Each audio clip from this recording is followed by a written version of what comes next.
Hoje, o primeiro versículo do capítulo 23, nós vimos no culto anterior que, depois de Paulo ser advertido pelo profeta Ágabo que não voltasse a Jerusalém, que ele seria manietado, e Paulo insistindo, não dando a devida atenção nessa advertência do Espírito Santo a ele.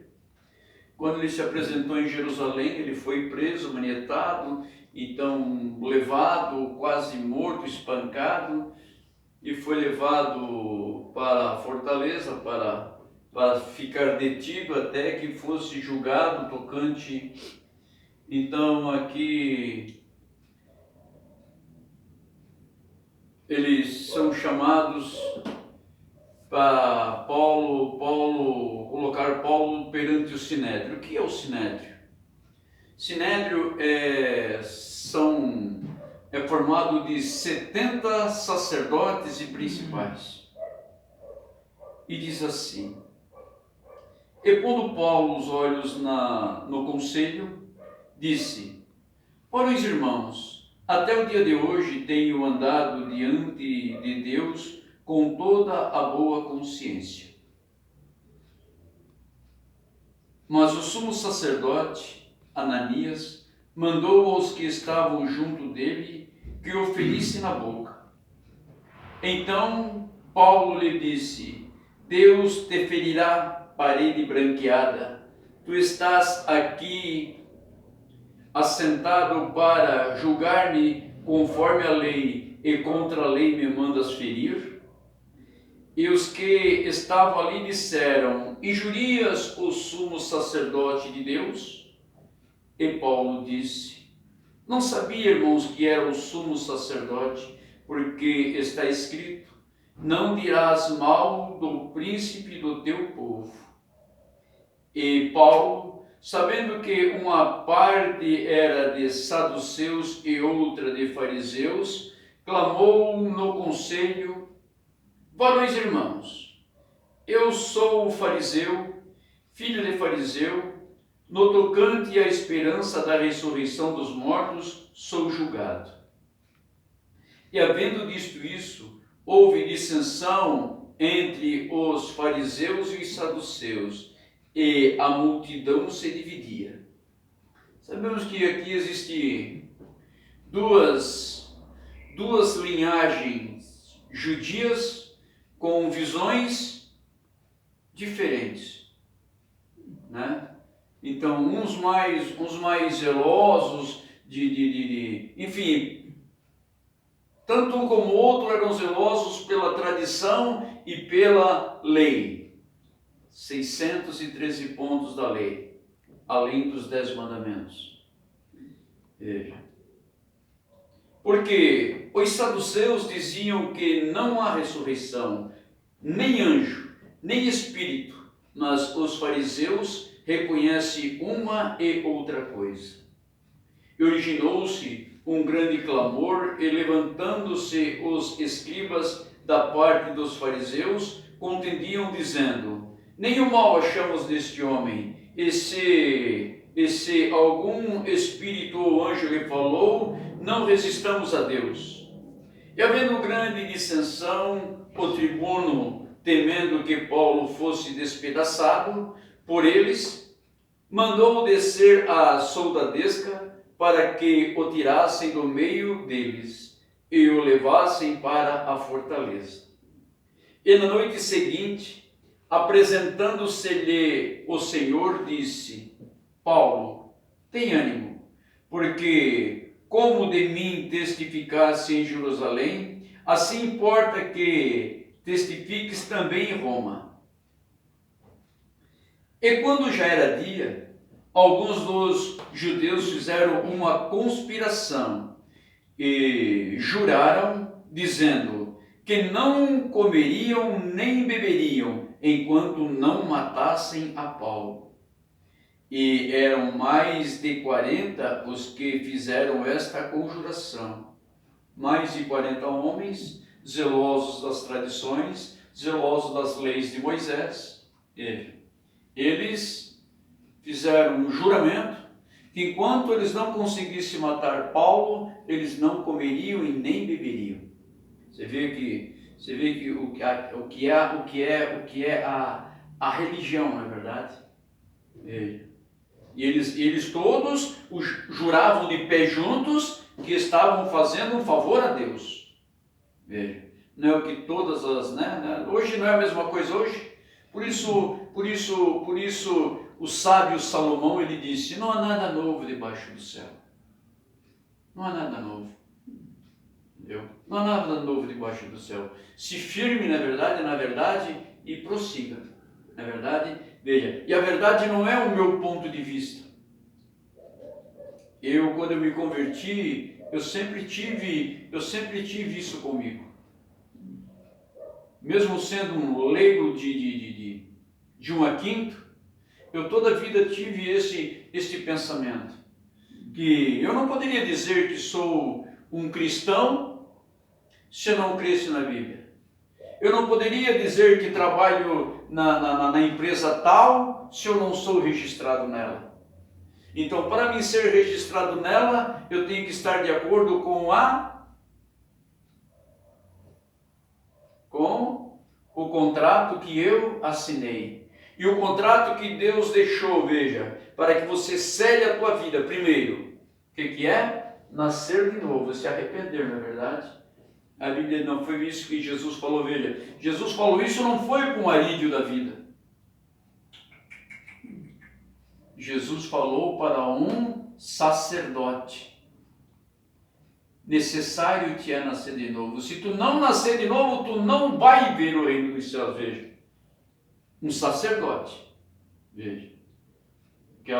O profeta nos ensina que um sacerdote não tinha um lugar que você colocasse nele que pecado.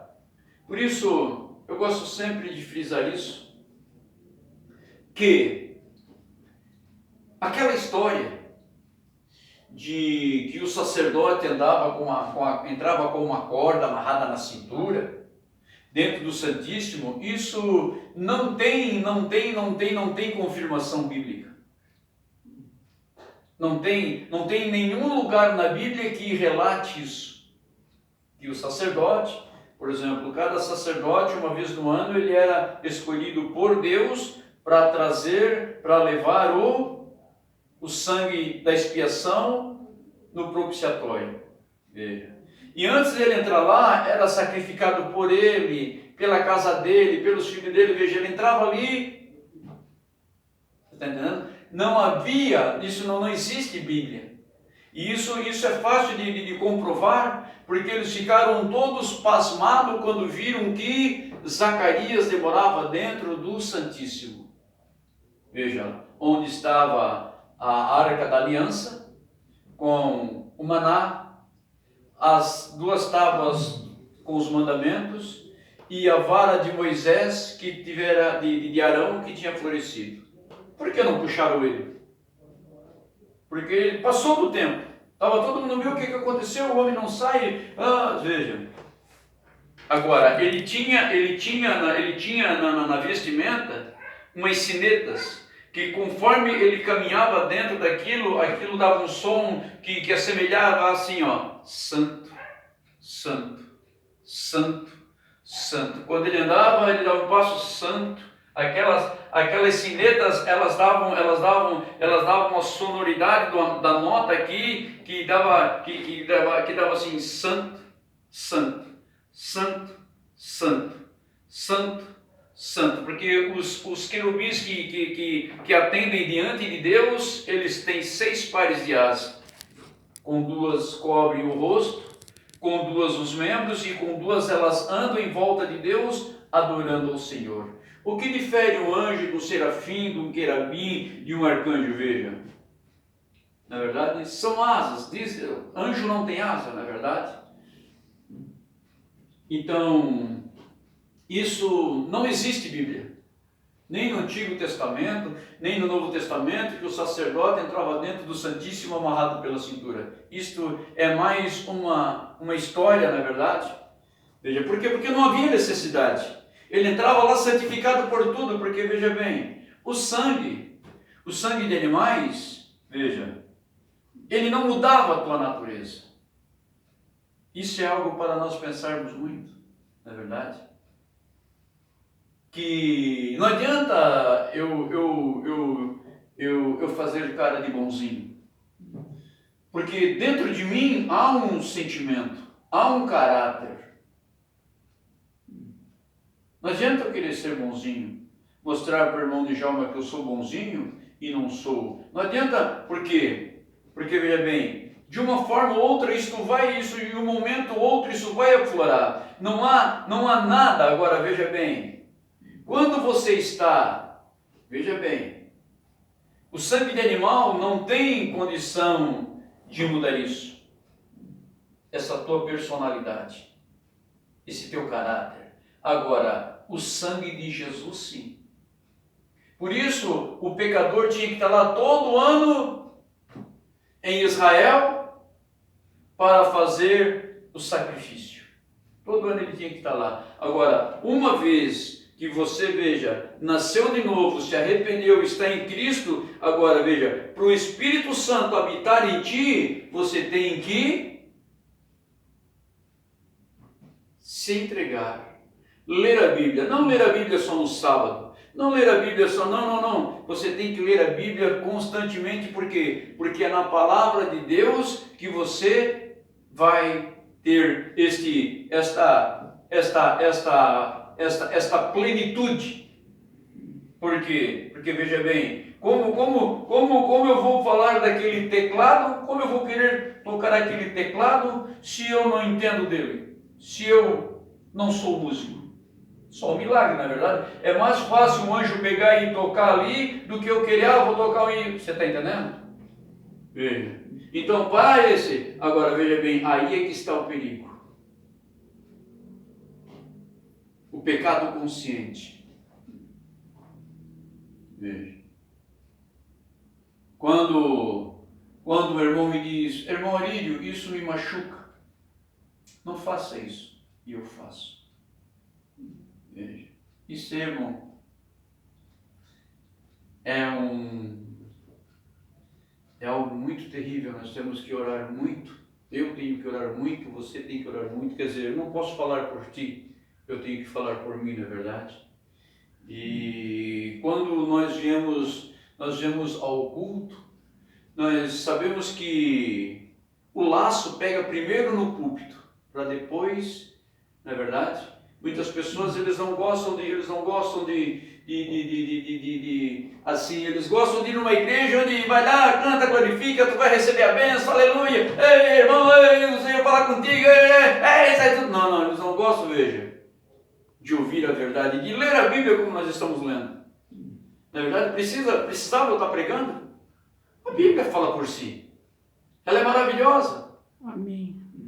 Ela é maravilhosa, então isso, agora aqui é por isso aqui, ó, por aqui, eu vou ser condenado ou vou ser absolvido? Não há uma outra forma de Deus julgar o mundo se não for por sua palavra. Por isso o mundo está perdido. Por isso Deus vai ter que purificar esse planeta de novo, para que ele possa descer com a sua noiva e estabelecer seu reino. Veja. Por que você tem que nascer de novo? Por que você tem que se arrepender? Porque Deus tem que ver em mim, em ti, esse desejo por esse reino, onde não há covardia, onde não há injustiças, onde não há enfermidade. É que nem estávamos lendo ontem, eu com a honorável senhora esposa. Veja, Jesus disse que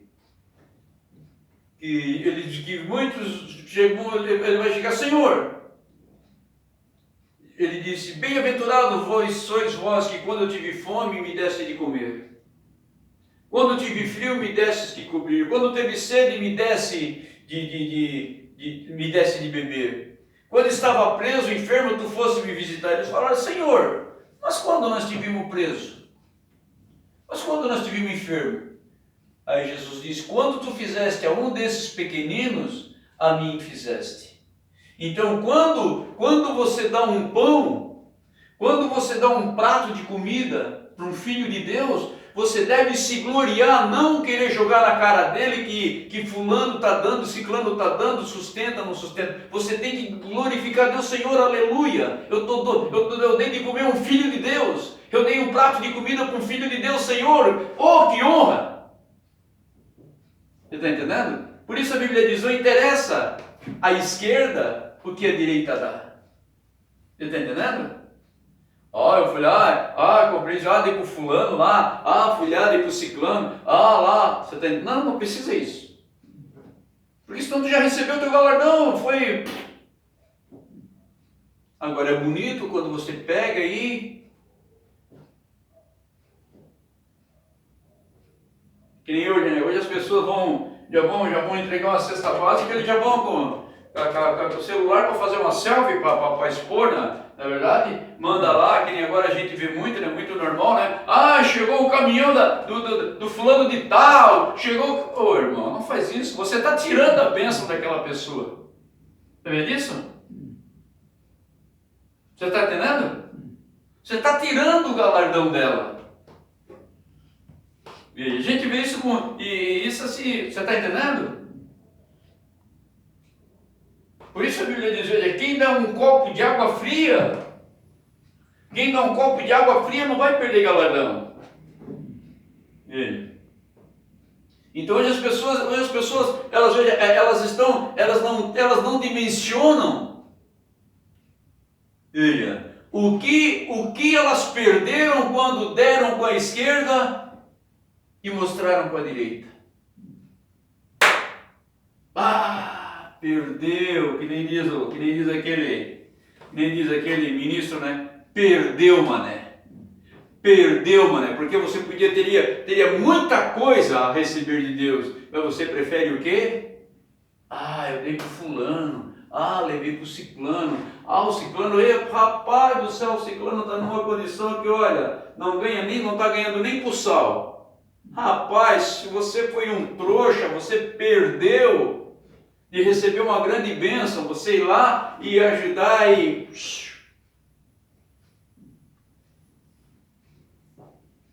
Você está entendendo?